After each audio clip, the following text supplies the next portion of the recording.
Welcome to today's show. I am very excited to introduce my friend, Lynette Mason, the Vice President of Service and Individual Operations over at Ameritas. She and I have known each other since I started working with Ameritas products almost a decade ago, or close to that. So, Lynette, I think you've been at Ameritas for about 30 years now? That's correct. Is that right? Yep, 30 years, 33 years in the industry. Well, congratulations and welcome to the show. Thank you. I am so happy that you're here because I want to shed some light on this diversity, equality, and inclusion conversation, otherwise known as DEI. I would love today to just answer the question, what is DEI? And this topic has been trending, I think, in the last 12 months. I've been hearing about it more. But the feedback from this topic can swing a couple different ways. It can go from really enthusiastic and we're excited, and then I'll talk about it and sometimes I'll get this a pushback. And I think some of that comes from people maybe being afraid of changing or being forced to change. But today I would just love to cover some just points that from your perspective, I know that you've done a ton over the last, I want to say at least a year, or at least it feels like that since I've been doing a lot of advocacy. I know that you have too.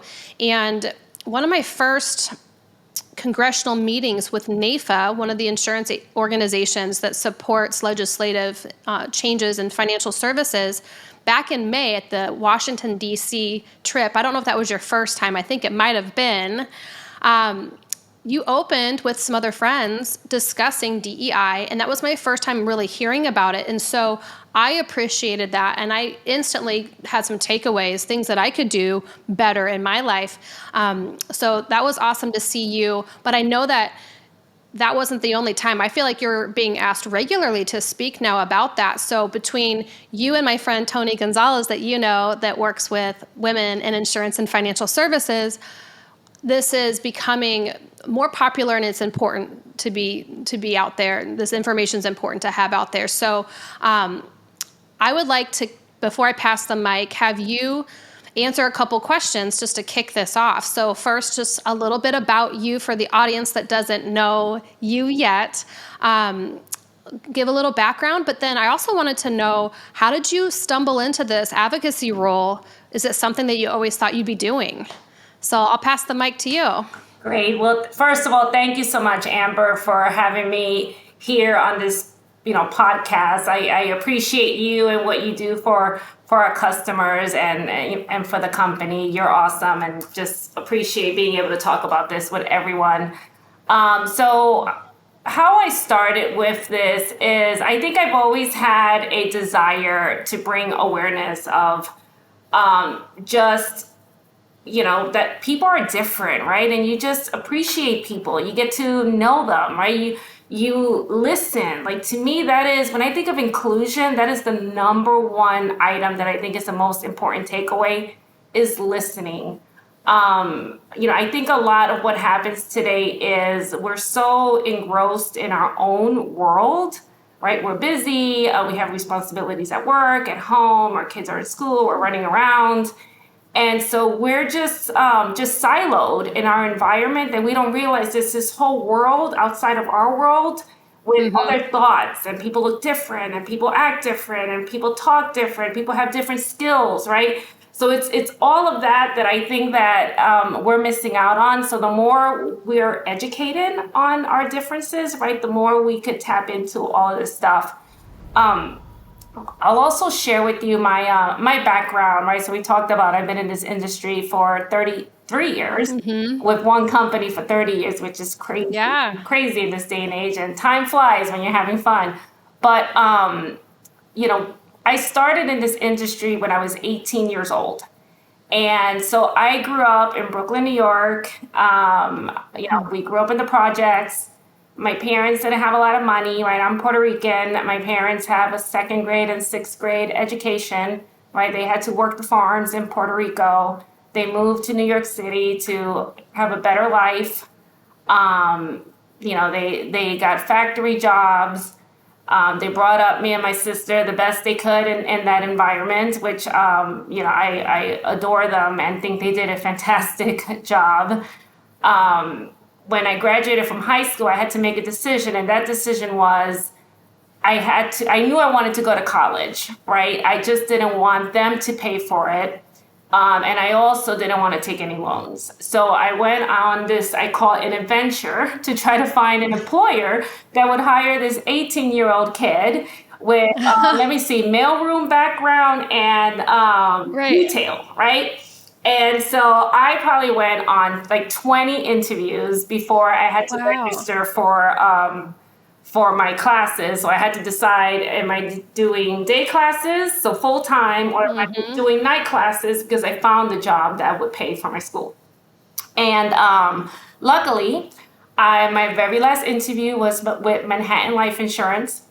And this woman, I'll never forget her, Terry, interviewed me, and she actually gave me the job, right? She took a chance on me.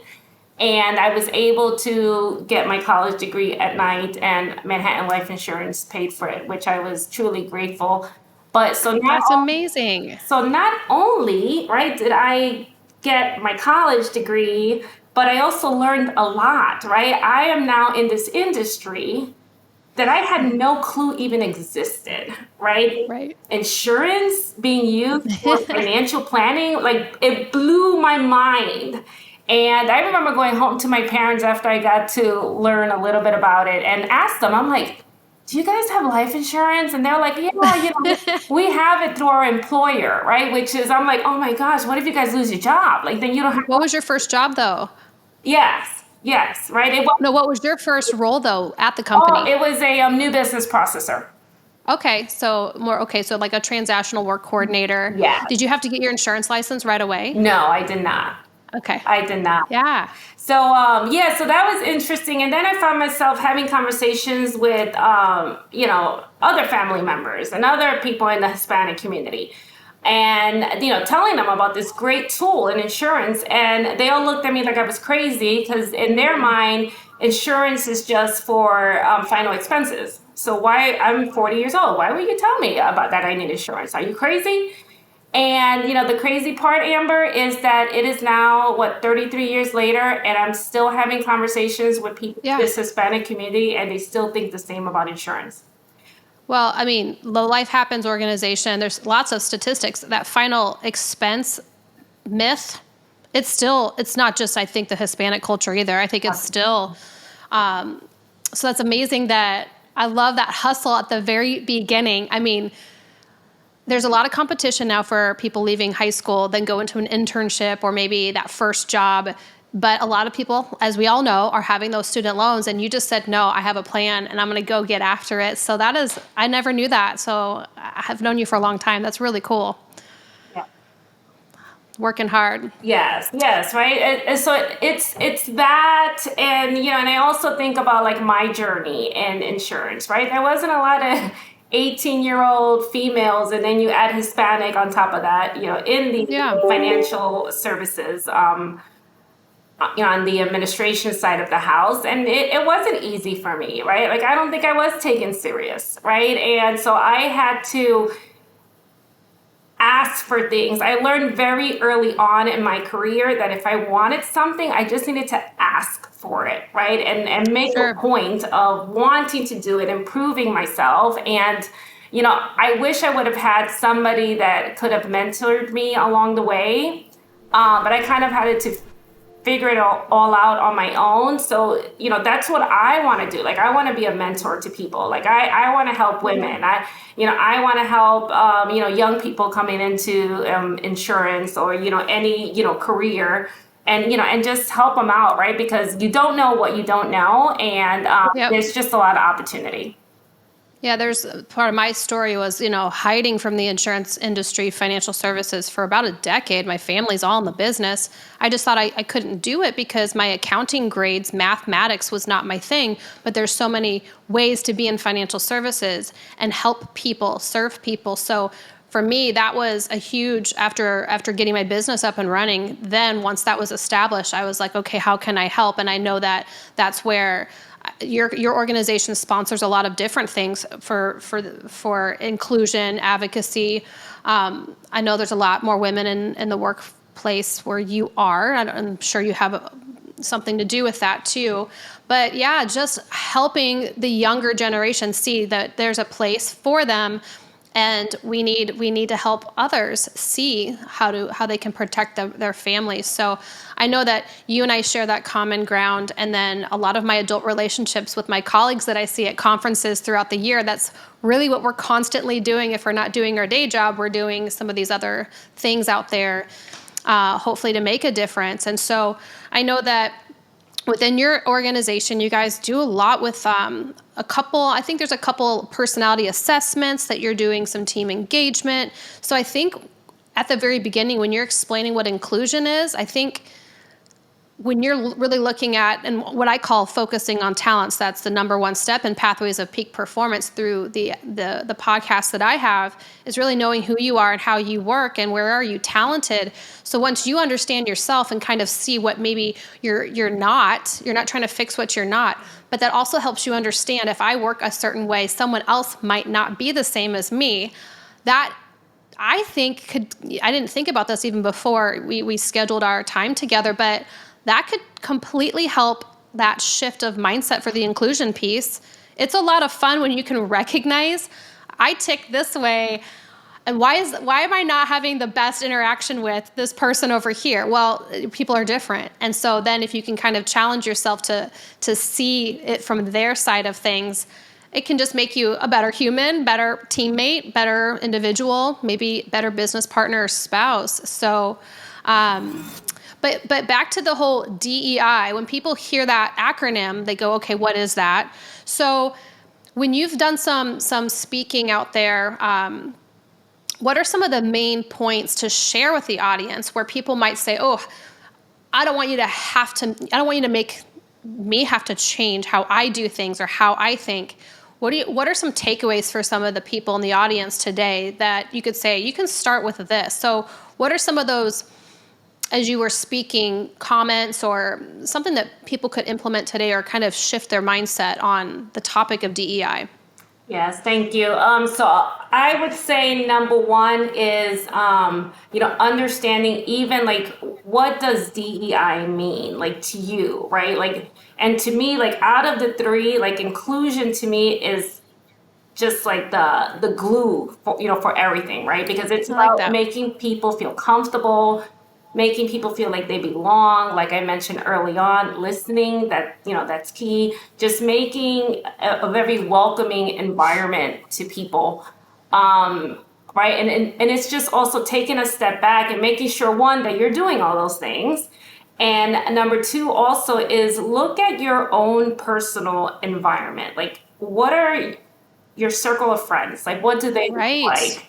I shared that article with you in regards to, a study that was done in regards to how many people have their circle of friends that look like them, right? And I think white Americans was like 90% were white, right? So if you don't expose yourself, and if your work life or your, maybe you're part of a, organization, or, your job is the first place where you're actually exposed to different type of individuals with different thoughts and different skills, well, you're going to feel a little bit uncomfortable, right? I think that's just human nature to just I don't understand it, I don't know it, I'm just going to be a little bit off about it, maybe I need to do a little bit more research, I'm not going to be totally engaged out of the gate. But it's okay to feel uncomfortable, right? Go ahead and ask questions, Right. right? Get involved, right? Go join a nonprofit, to help out a community that you normally wouldn't be exposed to, right? It's just taking all those steps to educate yourself. And I would say another thing is, I think what we're also a little bit too dependent on our organizations to help with these initiatives, with diversity, equity, and inclusion. And it really should be on the individual level, right? Sure. Your organization is providing you with literature or online modules to learn more, then yes, definitely take it, right?